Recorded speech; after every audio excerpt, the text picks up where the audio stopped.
Saya pernah berpikir bahwa keluarga adalah tempat paling aman di dunia ini, tempat di mana cinta tak pernah dipertanyakan. Tapi hari itu, di sebuah pusat perbelanjaan ramai di Jakarta, segalanya berubah menjadi mimpi buruk yang tak pernah saya bayangkan.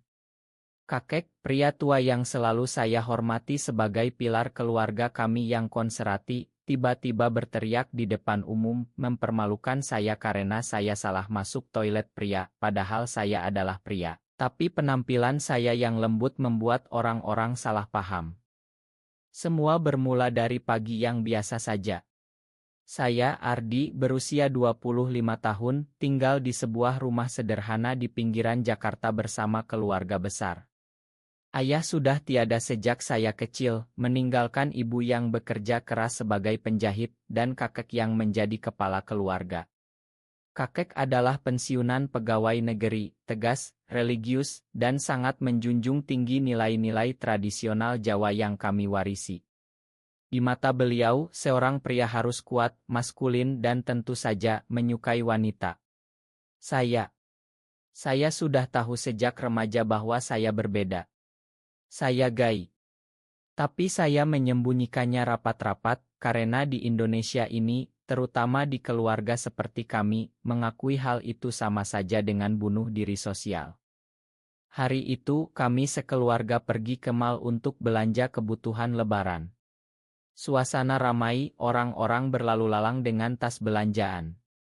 Saya mengenakan kemeja lengan pendek yang agak longgar, rambut sedikit panjang dan celana jeans biasa.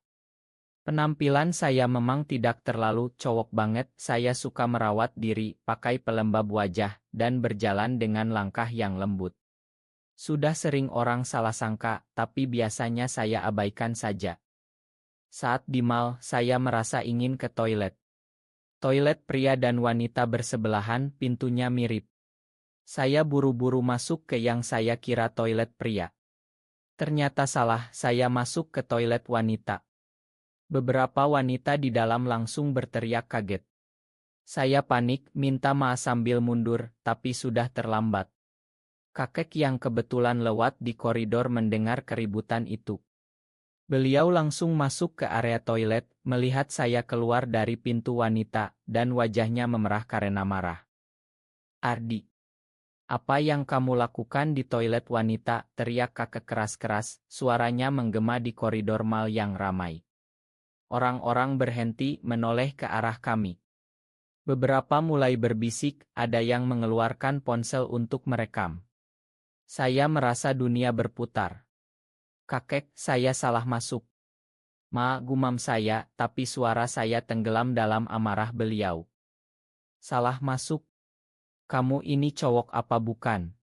Penampilanmu seperti perempuan, tingkahmu seperti banci. Keluarga kita malu punya cucu seperti kamu." Kata-kata itu menusuk seperti pisau. Kakek terus berteriak, menyebut saya dengan kata-kata kasar yang biasa dipakai orang-orang untuk menghina kaum seperti saya. "Banci. Penyakit. Dosalah kamu ini." Orang-orang di sekitar mulai berkumpul, ada yang tertawa sinis, ada yang menggelengkan kepala. Ibu mencoba menenangkan kakek, tapi beliau semakin menjadi-jadi. Saya berdiri di sana, air mata mengalir tanpa bisa ditahan. Rasanya seperti telanjang di depan umum. Semua rahasia yang saya simpan bertahun-tahun seolah terbuka paksa. Saya ingin lari, tapi kaki saya lumpuh. Akhirnya, petugas keamanan mal datang, meminta kami keluar agar tidak mengganggu pengunjung lain. Di mobil pulang, suasana hening mencekam. Kakek masih menggerutu, ibu menangis pelan, adik saya menatap saya dengan tatapan bingung. Malam itu, saya mengurung diri di kamar. Saya ingat bagaimana saya bertemu Rea, pria yang menjadi cahaya dalam hidup saya yang gelap ini. Rea adalah teman kuliah saya dulu, sekarang bekerja sebagai desainer grafis di sebuah agensi di Jakarta. Kami bertemu lagi secara tak sengaja di sebuah kafe 2 tahun lalu. Saat itu, saya sedang down karena baru putus dengan pacar wanita yang saya paksa diri untuk cintai, hanya untuk membuktikan pada diri sendiri bahwa saya normal. Rea, dengan senyumnya yang hangat dan mata yang penuh pengertian, langsung membuat saya nyaman. Kami mulai sering bertemu, ngobrol panjang lebar tentang hidup, mimpi, dan rahasia yang tak bisa kami bagi dengan orang lain. Rea juga gay, tapi dia lebih berani, dia sudah coming out ke teman-temannya, meski belum ke keluarga. Cinta kami tumbuh pelan, seperti bunga yang mekar di tengah hujan deras.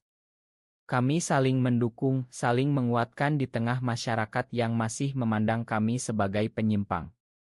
Rea sering bilang, Ardi, suatu hari kita akan punya tempat kita sendiri, di mana kita bisa jadi diri sendiri tanpa takut. Tapi setelah kejadian di mal itu, saya ragu segalanya. Saya cerita pada Rea lewat telepon malam itu, suara saya bergetar. Rea, kakek mempermalukan aku di depan umum. Semua orang tahu sekarang. Rea diam sejenak, lalu berkata dengan lembut, sayang, aku di sini. Kita hadapi bersama. Responsmu yang tak terduga mungkin justru akan mengubah segalanya. Keesokan harinya, rumah terasa seperti kuburan. Kakek tidak mau bicara dengan saya, beliau duduk di teras sambil membaca koran, wajahnya keras. Ibu mencoba mendekati saya, tapi saya menghindar. Saya pergi ke tempat kerja, saya bekerja sebagai staf administrasi di sebuah perusahaan kecil di Jakarta Pusat. Sepanjang hari, pikiran saya kacau. Rekan kerja bertanya kenapa wajah saya pucat, tapi saya hanya tersenyum paksa.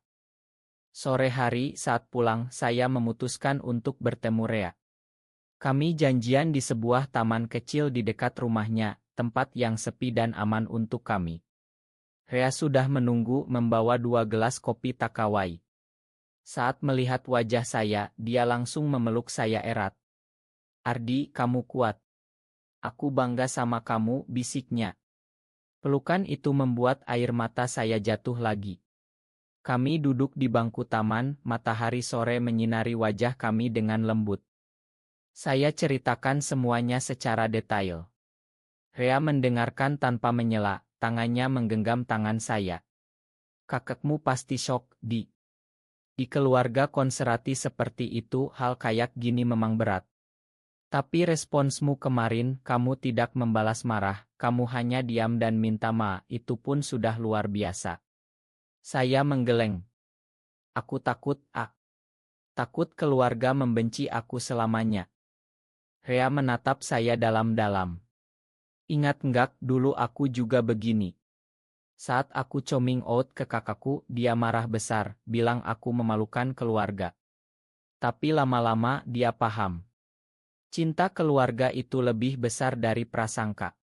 Rea berasal dari keluarga Jawa juga, tapi lebih terbuka karena ayahnya sudah meninggal dan ibunya lebih modern. Kami sering bermimpi untuk hidup bersama, mungkin pindah ke Bali atau Yogyakarta yang katanya lebih toleran. Malam itu, saya pulang dengan hati sedikit lebih ringan. Tapi di rumah, kejutan menunggu. Kakek memanggil saya ke ruang tamu. Beliau duduk sendirian, wajahnya masih tegang. Duduklah, Ardi. Saya patuh, jantung berdegup kencang. Kemarin kakek kelewatan. Tapi kamu memang beda dari cucu-cucu lain. Penampilanmu, tingkahmu. Orang-orang bilang kamu seperti itu. Kata itu ciang beliau maksud jelas sekali. Saya menunduk, tak berani menatap mata beliau. Kakek, saya memanggai. Kata-kata itu keluar begitu saja, seperti bendungan yang jebol. Kakek terdiam lama. Astagfirullah. Dari mana kamu dapat penyakit ini? Tanya beliau dengan suara gemetar. Saya jelaskan pelan bahwa ini bukan penyakit, bukan pilihan, tapi bagian dari diri saya sejak lahir. Saya cerita tentang perjuangan menyembunyikan, tentang rasa sakit setiap kali dipaksa pacaran dengan perempuan. Kakek mendengarkan meski wajahnya penuh konflik. Beliau ingat masa kecil saya, bagaimana saya lebih suka bermain boneka dengan sepupu perempuan daripada bola dengan sepupu laki-laki. Kakek takut, Ardi. Di masyarakat kita, orang seperti kamu dihina, dikucilkan. Kakek tak mau cucu kakek menderita. Untuk pertama kalinya, saya lihat air mata di mata kakek. Beberapa hari berikutnya, rumah masih tegang. Ada rumor di kampung, tetangga mulai bergosip. Ibu menangis setiap malam, tapi dia memeluk saya dan bilang, "Ibu tetap sayang kamu, nak. Apapun yang terjadi." Adik saya, yang masih SMA, awalnya bingung, tapi dia mencari informasi di internet dan akhirnya mendukung saya. Saya semakin sering bertemu Rea. Kami menghabiskan waktu berjalan-jalan di Ancol saat akhir pekan, atau sekadar duduk di kai kecil sambil ngobrol.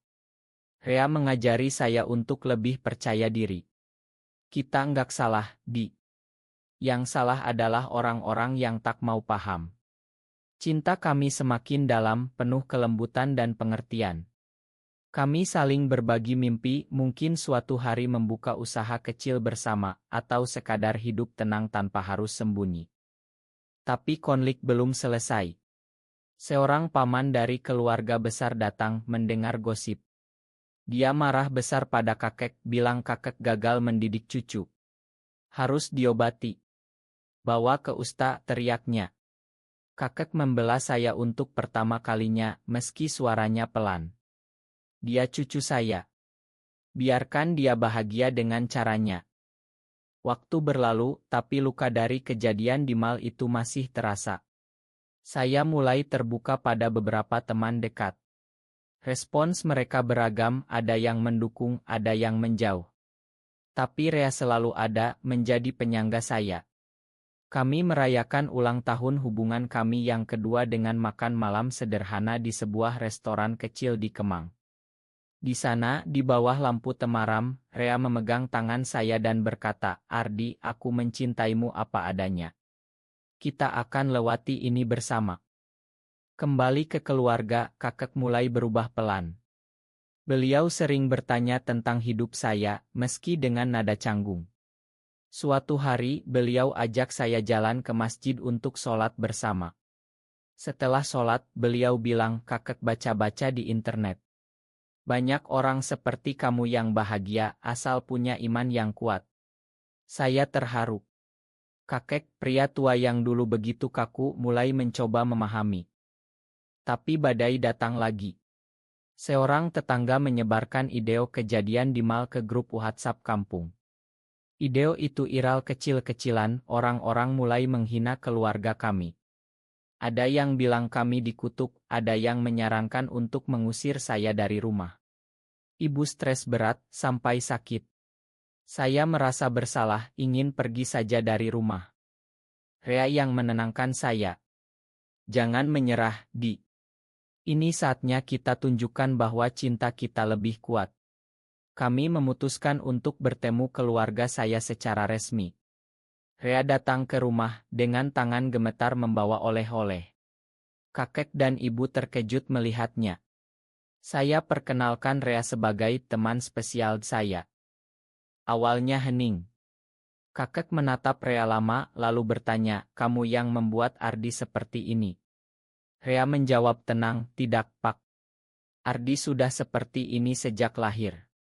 Saya hanya mencintainya karena dia Ardi." Percakapan itu tegang, penuh drama. Kakek sempat marah lagi, tapi ibu membela, "Biarkan anak kita bahagia, Kek." Malam itu berakhir dengan air mata. Kakek keluar kamar, memeluk saya. "Makan kakek, nak. Kakek salah mempermalukan kamu di publik. Kakek takut kehilangan kamu." Itu momen paling emosional dalam hidup saya. Respon saya yang tak terduga, bukan membenci kakek, tapi tetap mencintai dan sabar, membuat beliau berubah. Hubungan saya dan Rea semakin erat. Kami mulai merencanakan masa depan, mungkin pindah ke apartemen kecil bersama. Di tengah masyarakat Indonesia yang masih konservatif, kami menemukan oasis cinta kami sendiri. Setahun setelah kejadian itu, hidup mulai stabil. Saya dan Rea sudah tinggal bersama di sebuah kontrakan kecil di Jakarta Selatan. Pekerjaan kami lancar, kami saling mendukung dalam segala hal. Keluarga saya. Kakek sering datang berkunjung, membawa makanan buatan ibu. Beliau sudah bisa bercanda dengan Rea, meski kadang masih canggung. Tapi ada pengkhianatan yang tak terduga. Seorang teman lama saya, yang dulu saya percaya, ternyata menyebarkan rahasia saya ke tempat kerja. Bos saya memanggil, bertanya dengan nada curiga. Saya hampir dipecat, tapi akhirnya bertahan karena prestasi kerja. Pengkhianatan itu menyakitkan, membuat saya sadar bahwa dunia luar masih penuh prasangka. Rea yang selalu ada. Ini ujian, Di. Kita lebih kuat dari ini. Kami semakin dekat, cinta kami matang, penuh pengertian. Kami bergabung dengan komunitas lebih kecil di Jakarta, tempat kami berbagi cerita dan saling menguatkan. Di sana saya sadar bahwa saya tidak sendirian. Kakek semakin terbuka. Beliau bahkan ikut saya ke dokter psikolog untuk memahami lebih dalam tentang orientasi seksual. Kakek ingin jadi kakek yang baik untuk kamu, katanya suatu hari. Perubahan itu luar biasa, dari pria yang dulu mempermalukan saya di publik menjadi pendukung terbesar. Konflik terakhir datang saat ada acara keluarga besar. Beberapa paman masih menolak, bilang saya memalukan. Tapi kakek berdiri membela, Ardi adalah cucu terbaik saya. Dia berani jadi diri sendiri di tengah dunia yang kejam. Kalian yang harus malu jika tak bisa menerima. Air mata haru mengalir. Respon saya yang tak membenci, tapi memakan dan tetap mencintai keluarga, membuahkan buah manis. Hidup berjalan, tapi masa lalu kadang kembali menghantui. Suatu hari, ide lama di mal muncul lagi di media sosial, dibagikan oleh akun-akun intoleran. Komentar kebencian membanjiri. Saya dan Rea menjadi target bullying online. Ancaman datang, membuat kami takut. Kami melapor polisi, tapi proses lambat. Di saat sulit itu, keluarga justru bersatu. Kakek marah besar pada orang-orang itu, bahkan ikut demo kecil untuk hak yang diadakan komunitas. Kakek nggak mau cucuku menderita lagi, katanya. Cinta saya dan Rea diuji. Kami sempat bertengkar karena stres, tapi selalu baikan dengan pelukan dan kata-kata manis. Kita diciptakan untuk saling mencintai, bisik Rea. Perlahan dukungan datang dari tempat tak terduga. Rekan kerja membela saya, tetangga baru mulai ramah. Indonesia mulai berubah, meski pelan. Akhirnya, kami memutuskan menikah secara sederhana di Bali, dengan upacara adat kecil hanya dihadiri keluarga dekat dan teman-teman pendukung. Kakek datang, memberikan restu dengan air mata. Kakek bangga padamu, Ardi. Responsmu yang penuh cinta telah mengubah kakek. Kami hidup bahagia, membuktikan bahwa cinta sejati tak mengenal batas. Di tengah masyarakat yang masih belajar menerima, kami menjadi teladan bahwa pengampunan dan pengertian bisa menyembuhkan luka terdalam. Cinta menang meski dengan perjuangan panjang. Hidup ini indah karena ada Rea, ada keluarga yang akhirnya paham, dan ada harapan untuk Indonesia yang lebih toleran.